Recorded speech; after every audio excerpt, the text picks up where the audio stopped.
नमस्कार दोस्तों, अगर आप भी रोजाना फोन पे, गूगल पे, पेटीएम या किसी भी यूपीआई से पेमेंट करते हो, अगर आपकी जेब में कैश कम और मोबाइल में यूपीआई ज़्यादा चलता है तो आज की वीडियो आपके लिए नहीं बल्कि आपके पैसे के लिए बेहद ज़रूरी है। क्योंकि साल 2026 के शुरुआत से ही यूपीआई के नियम बदल चुके हैं और अगर आपको ये नियम नहीं पता हुए तो आने वाले समय में आपके ट्रांजैक्शन फेल हो सकता है, आपका अकाउंट लिमिट हो सकता है, ऑटो डेबिट बिना समझे कट सकता है या फिर आप किसी भी बड़े फ्रॉड का शिकार भी हो सकते हैं। इस वीडियो में हम यूपीआई के 2026 के नए नियमों को समझेंगे, इसलिए वीडियो का एंड तक जरूर देखना क्योंकि आखिर में मैं वो भी गलतियां बताऊंगा जो 90% यूपीआई यूजर्स रोज करते हैं और फिर बाद में पछताते हैं। दोस्तों, आज यूपीआई सिर्फ एक पेमेंट सिस्टम नहीं रह गया बल्कि हमारी रोजमर्रा की लाइफ का हिस्सा बन चुका है। सब्जी वाले से लेकर मेडिकल स्टोर तक, दूध वाले से लेकर स्कूल की फीस तक, मोबाइल रिचार्ज से लेकर बिजली के बिल तक, हर छोटा बड़ा भुगतान आज यूपीआई से ही होता है। सरकारी आंकड़ों के अनुसार हर महीने हजारों करोड़ रुपए से ज्यादा यूपीआई ट्रांजैक्शन हो रहे हैं, यानी करोड़ों लोग रोज यूपीआई पर भरोसा कर रहे हैं। जब इतना बड़ा सिस्टम बन जाता है तो उसके साथ साथ फ्रॉड, गलत इस्तेमाल और फर्जी अकाउंट का खतरा भी बढ़ जाता है। यही वजह है कि आरबीआई और एनपीसीआई ने मिलकर 2026 से यूपीआई के नियमों में कई बड़े बदलाव किए हैं ताकि सिस्टम सुरक्षित, फास्ट और भरोसेमंद बना रहे। यूपीआई के 2026 के जो नए नियम है उनका लाने का सबसे बड़ा मकसद यही है कि यूजर को पेमेंट करते समय पूरी जानकारी मिले, कोई भी पैसा गलत जगह ना जाए। पिछले कुछ सालों में आपने देखा भी होगा कि फर्जी कॉल, फेक क्यूआर कोड, गलत अकाउंट में ट्रांसफर और ऑटो डेबिट स्कैम कितनी तेजी से बढ़े हैं।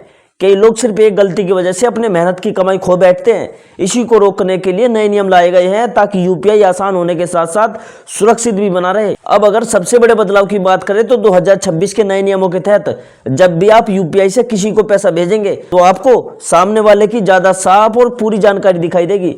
पहले क्या होता था कि सिर्फ मोबाइल नंबर या अधूरी यूपीआई आईडी दिखती थी और लोग जल्दबाजी में पेमेंट कर देते थे, लेकिन अब रिसीवर का पूरा नाम, अकाउंट का टाइप और ट्रांजैक्शन का उद्देश्य साफ साफ दिखेगा। इससे गलत पेमेंट की संभावना काफी हद तक कम हो जाएगी और यूजर को भरोसा मिलेगा कि पैसा सही जगह जा रहा है। 2026 में ट्रांजैक्शन लिमिट को लेकर भी अहम बदलाव किए गए हैं। अब सभी तरह के ट्रांजैक्शन के लिए एक जैसी लिमिट नहीं होगी। सामान्य पर्सनल ट्रांसफर के लिए लिमिट पहले जैसी ही रखी गई है, लेकिन education fees, hospital bills, tax payment और बिजनेस ट्रांजैक्शन जैसे मामलों में लिमिट को नए तरीके से तय किया गया है। इसका फायदा ये होगा कि बड़े अमाउंट के ट्रांजैक्शन ज़्यादा सिक्योर तरीके से होंगे और फ्रॉड का खतरा कम होगा।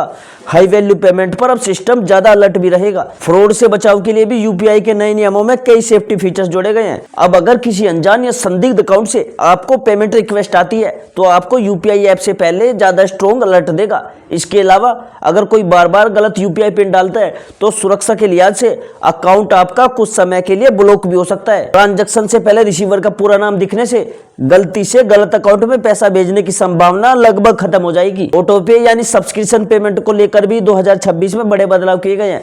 अब चाहे ओटीटी सब्सक्रिप्शन हो, मोबाइल रिचार्ज हो, ईएमआई हो या बिजली का बिल, हर ऑटो डेबिट से पहले यूजर को रिमाइंडर मिलेगा। अगर अमाउंट तय लिमिट से ज़्यादा है तो दोबारा कंफर्मेशन जरूर होगा। इससे वो स्थिति नहीं बनेगी जब बिना जानकारी के खाते से पैसे कट जाते हैं। अब यूजर के पास पूरा कंट्रोल रहेगा कि कब, कितना और किस चीज़ के लिए पैसा कट रहा है। छोटे व्यापारियों और दुकानदारों के लिए यूपीआई के नए नियम 2026 किसी राहत से कम नहीं है। मर्चेंट यूपीआई अकाउंट के लिए केवाईसी प्रक्रिया को ज़्यादा साफ और आसान बनाया गया है ताकि फर्जी और असली अकाउंट के बीच फर्क किया जा सके। इसके साथ साथ मर्चेंट ट्रांजैक्शन की सेटलमेंट टाइमिंग को भी बेहतर किया गया है जिससे दुकानदारों को उनका पैसा जल्दी मिल सके। इससे छोटे व्यापारियों का भरोसा डिजिटल पेमेंट सिस्टम पर और मजबूत होगा। केवाईसी को लेकर नए नियमों में सख्ती जरूर बढ़ाई गई है, लेकिन यह यूजर की सुरक्षा के लिए है। जिन लोगों की केवाईसी अधूरी है उनके लिए कुछ फीचर्स लिमिटेड कर दिए जाएंगे। पूरी केवाईसी होने पर ही हाई अमाउंट ट्रांजैक्शन और ऑटो पे जैसी सुविधाएं मिलेगी। इसका मकसद यही है कि फर्जी पहचान के जरिए होने वाले फ्रॉड को रोका जा सके और यूपीआई नेटवर्क को ज्यादा भरोसेमंद बनाया जा सके। यूपीआई के नए नियमों के तहत यूपीआई ऐप्स को भी निर्देश दिए गए हैं कि वे यूजर एक्सपीरियंस को और बेहतर बनाएं। पेमेंट करते समय गैर जरूरी स्टेप्स कम होंगे लेकिन जरूरी सिक्योरिटी चेक बने रहेंगे। ट्रांजैक्शन हिस्ट्री अब ज्यादा डिटेल में दिखाई देगी ताकि यूजर को हर पेमेंट की पूरी जानकारी मिल सके। टेक्नोलॉजी को इस तरह डिजाइन किया गया है कि आम आदमी भी बिना कंफ्यूजन के इस्तेमाल कर सके। कई लोग यह सोच रहे हैं कि नए नियमों से यूपीआई इस्तेमाल करना मुश्किल हो जाएगा, लेकिन सच्चाई ये है कि ये नियम यूजर की सुविधा और सुरक्षा को ध्यान में रखकर बनाए गए हैं। थोड़ी सी अतिरिक्त जांच आपके बड़े नुकसान को रोक सकती है। लंबे समय में इसका असर पॉजिटिव ही होगा। खासकर उन लोगों के लिए जो रोजाना यूपीआई से लेन देन करते हैं। यूपीआई न्यू रूल्स 2026 भारत के डिजिटल इंडिया मिशन को और मजबूत बनाते हैं। जब सिस्टम सुरक्षित और भरोसेमंद होगा तो गांव और छोटे शहरों में भी लोग ज्यादा भरोसे के साथ डिजिटल पेमेंट अपनाएंगे। कैशलेस इकोनॉमी को बढ़ावा मिलेगा और Bharat global digital payment leader बनने की दिशा में एक और कदम आगे बढ़ाएगा। हालांकि नियम कितने भी मजबूत क्यों ना हो, यूजर को खुद भी सतर्क रहना जरूरी है। कभी भी अनजान लिंक पर क्लिक ना करो, यूपीआई पिन किसी के साथ शेयर ना करो और पेमेंट से पहले रिसीवर का नाम जरूर चेक करो। अगर कोई संदिग्ध गतिविधि दिखे तो तुरंत बैंक या यूपीआई ऐप के कस्टमर सपोर्ट से संपर्क करो। नियम आपकी हेल्प करते हैं, लेकिन समझदारी आपकी सबसे बड़ी सुरक्षा है। दोस्तों, अब आखिर में कुछ छोटे लेकिन बहुत काम के बोनस टिप्स जान लीजिए जो यूपीआई नए नियम लागू होने के बाद हर यूजर को फॉलो करने चाहिए। सबसे पहले टिप यही है कि अपने यूपीआई पिन समय समय पर बदलते रहो और कभी भी जन्मतिथि, मोबाइल नंबर या 1 2 3 4 जैसे आसान पिन के तौर पर पासवर्ड को इस्तेमाल न करो। दूसरी अहम बात यह है, अगर आपके फोन में एक से ज्यादा यूपीआई ऐप है तो सभी ऐप्स में केवाईसी पूरी है या नहीं, यह एक बार जरूर चेक कर लेना, क्योंकि अधूरी केवाईसी होने पर अचानक ट्रांजैक्शन लिमिट लग सकती है। तीसरा बोनस टिप्स ये है, किसी भी पेमेंट रिक्वेस्ट को स्वीकार करने से पहले सामने वाले का पूरा नाम और अकाउंट टाइप जरूर देखो, खासकर जब अमाउंट ज्यादा हो, क्योंकि नए नियमों के तहत यही आपकी सबसे बड़ी सुरक्षा है। अगर कभी भी आपका यूपीआई ट्रांजैक्शन फेल हो जाए लेकिन पैसे कट जाए तो घबराने की जरूरत नहीं है, क्योंकि नए नियमों में रिफंड प्रोसेस को ज्यादा ट्रांसपेरेंट बनाया गया है और तय सीमा में पैसा वापस आने का प्रावधान भी है। साथ ही ऑटो पे सब्सक्रिप्शन को महीने में एक बार जरूर चेक करते रहे और जो भी सर्विस जरूरी ना हो उसे तुरंत कैंसिल कर दे, ताकि बिना जरूरत के आपके पैसे न कटे।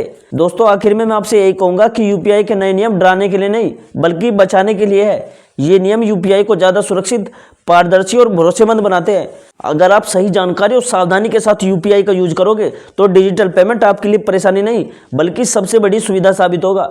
और अगर दोस्तों आपको जानकारी उपयोगी लगी हो तो वीडियो को लाइक जरूर कीजिए, क्योंकि दोस्तों अब वीडियो के लाइक करने से मुझे बहुत मोटिवेशन मिलता है।